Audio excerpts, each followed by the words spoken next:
Who was Godwin, Earl of Essex? How influential was he? Welcome to Medieval Chronicles 1066. The life and legacy of Godwin, the illustrious Earl of Wessex, stand as a testament to the complexities and dynamism of early medieval English politics. Often celebrated as a masterful kingmaker, Godwin's influence extended far beyond merely shaping the succession of kings.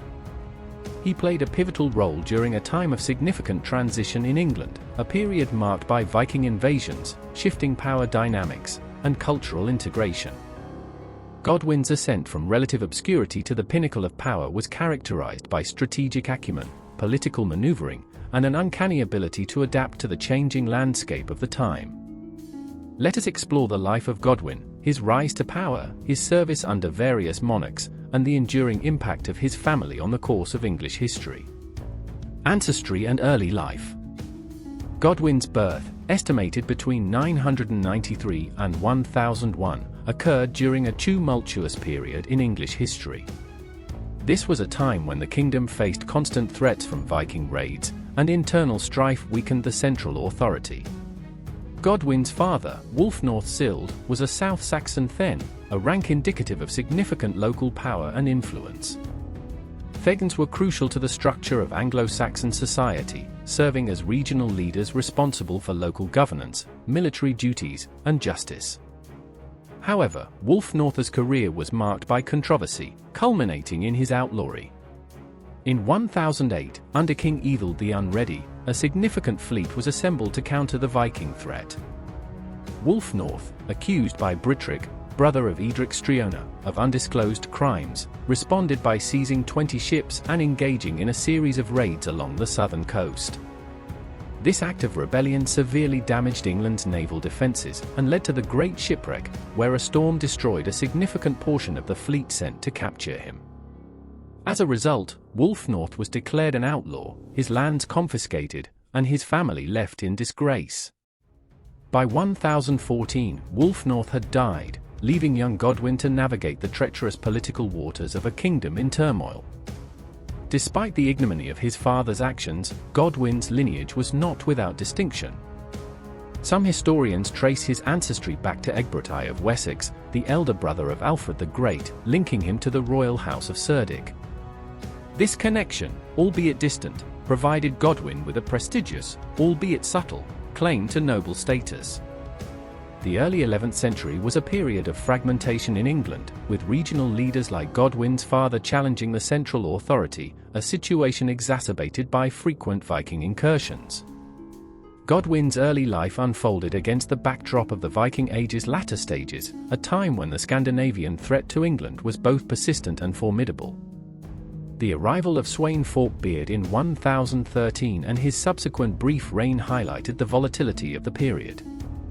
Sweyn's death in 1014 led to a power vacuum, filled briefly by Ethelred's return and later by his son, Edmund Ironside. Godwin, aligning himself with Edmund, began his public life under a banner of resistance against the Danes. His support for Edmund during the 1016 conflict with Canute, culminating in the Battle of Issanden, marked his entry into the high-stakes world of medieval politics. Service to Canute the Great and rise to power. The death of Edmund Ironside and the subsequent ascendancy of Canute marked a critical juncture in Godwin's career. Faced with the choice of resistance or accommodation, Godwin chose the latter, aligning himself with the new Danish regime. This decision proved fortuitous. Canute, recognizing Godwin's potential, quickly integrated him into his circle of trusted advisors.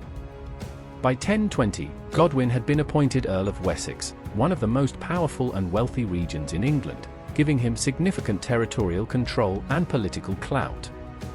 Canute's reign was a period of consolidation and integration, characterized by efforts to unify Danish and English interests. As Earl of Wessex, Godwin played a crucial role in this process, administering his lands with an eye toward stability and loyalty to the crown. His marriage to Githa Thorkel's daughter, Canute's sister, further cemented his position. This marriage not only linked him to the Scandinavian royal family but also enhanced his standing among the Anglo-Saxon nobility.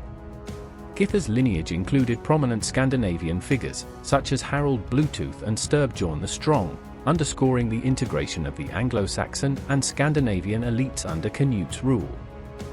Godwin's military and administrative skills were put to the test during Canute-Gess campaigns in Denmark and elsewhere. In the early 1020s, Godwin accompanied Canute on a significant expedition to secure his hold on the Danish throne following his brother Harold's death. This campaign was crucial in consolidating Canute's North Sea Empire, which included Denmark, Norway, and England. Godwin's leadership in quelling a rebellion by Danish chieftains during this campaign demonstrated his loyalty and military acumen, further solidifying his place in Canute's administration. The political landscape of Canute's England was characterized by a delicate balance between Danish and Anglo-Saxon elements. Canute's policies aimed at integrating these groups included the establishment of mixed councils and the promotion of laws that respected both Danish and Anglo-Saxon traditions. Godwin, as a key figure in this administration, played a significant role in these efforts, navigating the complexities of a multicultural and multi-ethnic kingdom. His position as Earl of Essex made him a central figure in the enforcement of royal policies and the maintenance of order. Canute's reign, while stable, was not without its challenges. The question of succession loomed large, especially given the presence of multiple potential heirs, including Canute's sons by different wives. The death of Canute in 1035 brought these issues to the forefront, leading to a period of uncertainty and conflict over the succession. Godwin's initial support for Arthur Canute, Canute's son by Emma of Normandy, reflected his alignment with the established order and his desire for stability. However, Arthur Canute's prolonged absence from England, due to his commitments in Denmark, left a power vacuum that Harold Harefoot, Canute's son by Ælfgifu of Northampton, sought to fill. Service to Harold Harefoot. The period following Canute's death was marked by a struggle for power between his sons, Harold Harefoot and Arthur Canute. Harold, seizing the initiative in Arthur Canute's absence, declared himself king and began consolidating his power in England. Godwin, initially a supporter of Arthur Canute, found himself in a precarious position. The political landscape was highly fluid, with various factions vying for control and external threats, such as the potential intervention of the Norman allies of Edward and Alfred, adding to the uncertainty. In 1036, Edward and Alfred, sons of Evil the Unready and Emma of Normandy, returned to England, ostensibly to claim their inheritance. Their arrival added another layer of complexity to the succession crisis, with the brothers representing a potential threat to Harold's rule. The tragic events surrounding Alfred's capture and subsequent death are among the most contentious aspects of this period. Alfred was reportedly captured near Guildford, and there are conflicting accounts regarding Godwin's role in this event. Some sources suggest that Godwin, acting under Harold's orders or fearing for his own safety, handed Alfred over to Harold's men. Alfred was subsequently blinded and died from his injuries, an event that sparked outrage and cast a long shadow over Godwin's reputation. Harold Harefoot's reign, though marked by ruthless actions, was brief. His death in 1040, possibly due to illness, paved the way for Arthur Canute's return to England. The transition of power from Harold to Arthur Canute was not smooth, as the new king sought to reassert his authority and punish those who had supported his rival. Arthur Canute's reign was characterized by heavy taxation and an authoritarian style of governance, as he sought to finance his military campaigns and secure his position. These policies, while necessary from Arthur Canute's perspective, led to widespread discontent among the populace and strained relations with the nobility. Service to Arthur Canute. Arthur Canute's accession to the throne marked the beginning of a new phase in Godwin's career. Despite the controversies surrounding his involvement in Alfred's death, Godwin retained his position as Earl of Essex, reflecting his indispensable role in the kingdom's administration. Arthur Canute's reign was marked by a series of punitive actions aimed at consolidating his power, including the exhumation and desecration of Harold Harefoot's body, a symbolic gesture intended to delegitimize Harold's rule and assert Arthur Canute's authority. Godwin's position during this period was precarious. While he remained a powerful and influential figure, he was also under scrutiny, particularly from Arthur Canute and Emma of Normandy, who harbored suspicions regarding his loyalty and involvement in the events surrounding Alfred's death. The relationship between Godwin and Arthur Canute was further complicated by the latter's heavy-handed policies, which included high taxes and harsh punishments for dissent. These measures, while aimed at securing the king's authority, alienated many nobles and commoners, leading to increased unrest. Arthur Canute's sudden death in 1042, possibly due to poisoning, left the kingdom without a clear heir. The Witan, the Council of Nobles, turned to Edward, the son of Evil the Unready and Emma of Normandy, as the most viable candidate for the throne. Edward's claim was supported by his noble lineage and the backing of key figures, including Godwin, who saw in Edward's ascension an opportunity to stabilize the kingdom and secure his own position. Service to Edward the Confessor. Edward the Confessor's ascension to the throne marked a significant shift in the English political landscape. Having spent much of his life in Normandy, Edward brought with him a distinct cultural influence that began to permeate the English court. This period saw the introduction of Norman advisors and customs, which sometimes clashed with the established Anglo-Saxon traditions. Edward's marriage to Edith, Godwin's daughter, in 1045 was a strategic move that solidified the bond between the king and the powerful Godwin family. This union not only strengthened Godwin's position at court, but also integrated Norman elements into the English nobility, reflecting the broader cultural and political shifts of the time. Under Edward's rule, the Godwin family's influence continued to grow. Godwin's control over Wessex, one of the most prosperous regions in England, and his strategic placement of his sons in key positions, such as Harold's appointment as Earl of East Anglia, further entrenched the family's dominance. The Godwin family's extensive land holdings and wealth made them indispensable to Edward's administration, ensuring their continued influence over English politics. Despite this, the relationship between Edward and Godwin was not without tension. Edward's increasing reliance on Norman advisors and his attempts to promote Norman customs led to friction with the Anglo-Saxon nobility. The most significant conflict occurred in 1051, when a dispute involving Norman retainers escalated into a major political crisis. The incident, which began with a violent altercation in Dover involving Edward's Norman favourites, highlighted the deepening cultural and political divisions within the kingdom. The crisis reached its peak when Edward demanded harsh punishment for the people of Dover, whom he accused of attacking his Norman retainers. Godwin, advocating for a fair trial and proper legal proceedings, opposed the king's demands, leading to a standoff. The situation escalated, and Edward, supported by his Norman advisors, accused Godwin of treason, reviving accusations related to the death of Alfred Etheling. The resulting conflict forced Godwin and his family into exile, temporarily shifting the balance of power in Edward's favor. Return and reassertion of power. The exile of the Godwin family in 1051 did not mark the end of their influence. The decision to exile them had significant repercussions, both politically and socially. Edward's reliance on Norman advisors and the perception that he was sidelining native English nobility led to growing discontent among the populace and the nobility alike.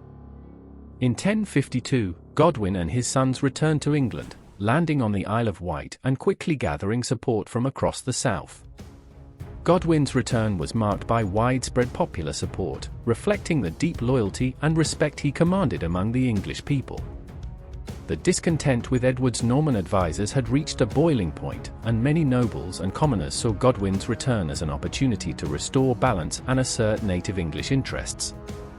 The Godwin family's return to power was swift and decisive. They marched to London, where Godwin demanded the restoration of his family's lands and titles and a fair trial to address the charges against them.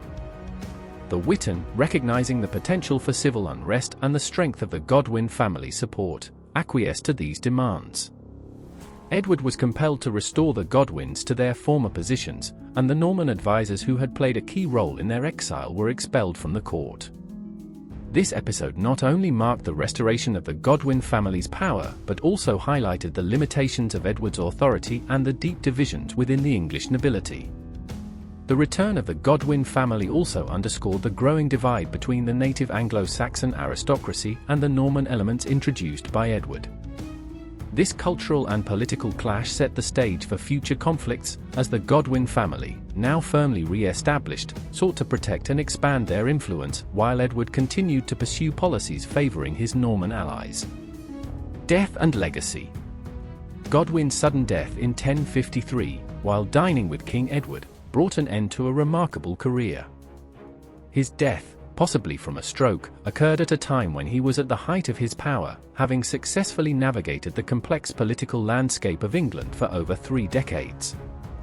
Godwin's death left a significant power vacuum, which his son Harold Godwin's son quickly filled. Harold's subsequent rise to prominence and eventual ascension to the throne in 1066 marked the culmination of the Godwin family's influence. Godwin's legacy is multifaceted.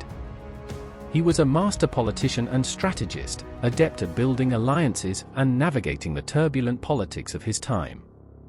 His actions significantly shaped the course of English history during a period of great change, from the Viking invasions to the Norman conquest. The House of Godwin, under his leadership, became synonymous with power and influence, playing a central role in the governance of the kingdom.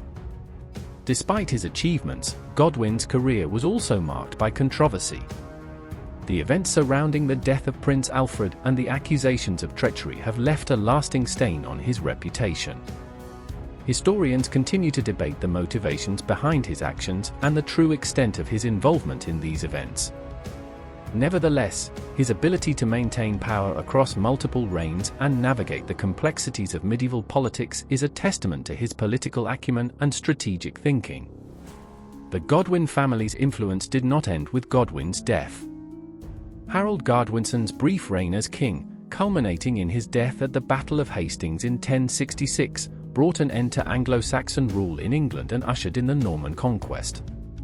Despite this, the legacy of the Godwin family endured. Their descendants continued to hold positions of power and influence, particularly in Norway, where they maintained their prominence. Now we have a more comprehensive and nuanced analysis of Godwin's life and the historical context in which he operated. We have explored the various dimensions of his influence, from his political strategies to his role in the cultural integration of Anglo-Saxon and Scandinavian elements. By examining these aspects in greater detail, we have gained a richer understanding of Godwin's legacy and the broader historical developments of the period. Thanks for listening. Like and comment. And please subscribe, as that will help us get more videos out to those interested in the Middle Ages. See you next time on Medieval Chronicles 1066, and stay curious.